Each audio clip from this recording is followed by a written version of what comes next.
Great. Well, the first thing is you have to think about what the issues are around nuclear. And essentially, all the issues around nuclear begin with a P, except one. And anybody can give me a P for the one I need to talk to you about gets a bottle of champagne. But I haven't had to give one yet. So the first issue is politics. The politics is the government going to agree, anybody's government, England, America, whatever, is the government going to agree that nuclear is back on the agenda so that they'll agree to building nuclear power plants so that people will invest in them and not worry that there's going to be a new administration and therefore a new policy.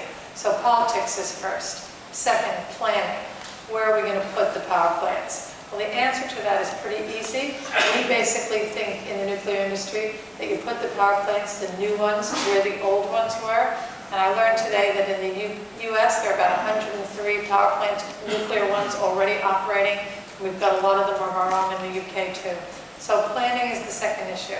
The third issue is people, right? Skills. There's a skill shortage. It will be everywhere. Because remember I told you the nuclear industry was really at its height in the 70s, the 50s, 60s, 70s. When I was young, when you went to college and you went out with someone who was a nuclear physicist, he was kind of a rocket scientist, and now you never find any nuclear physicists because the subject is closed. It's finished. They're all with gray hair, all those guys.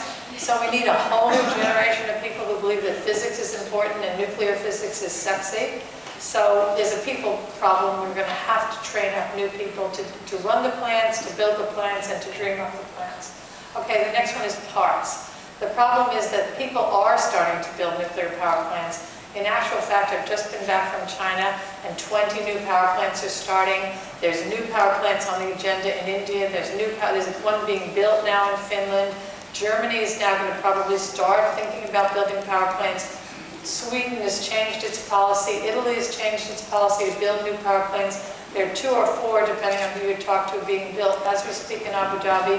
We're going to build them in England, and we're going to build them in America. All those power plants need parts. And actually, that some of the parts to build a power plant, the big containment vessel that keeps all that nuclear stuff inside of 3 Mile Island instead of outside in Chernobyl, those big parts, some of them have very heavy-duty steel, and they're only made in 2 or 3 factories in the world.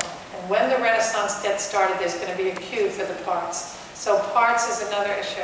Another issue is proliferation. There is this whole question of if you give people technology, are they going to understand how to enrich uranium? The last one the last one besides my one that doesn't have a P is the press. I don't know if there's any press in here, but the story is the press has to understand that we need new nuclear, that we can't throw any technology off the table, and we've got to get them on our side instead of against us. One more issue, which is decommissioning and waste. What do you do with the nuclear waste? I can't find a P for that. No matter how I try, I can't. But we do have a solution to waste. We can talk about it later or now. But the science of today is determine what we should be doing with nuclear waste, and I'll do it on the way back. But those are the issues as we see them now.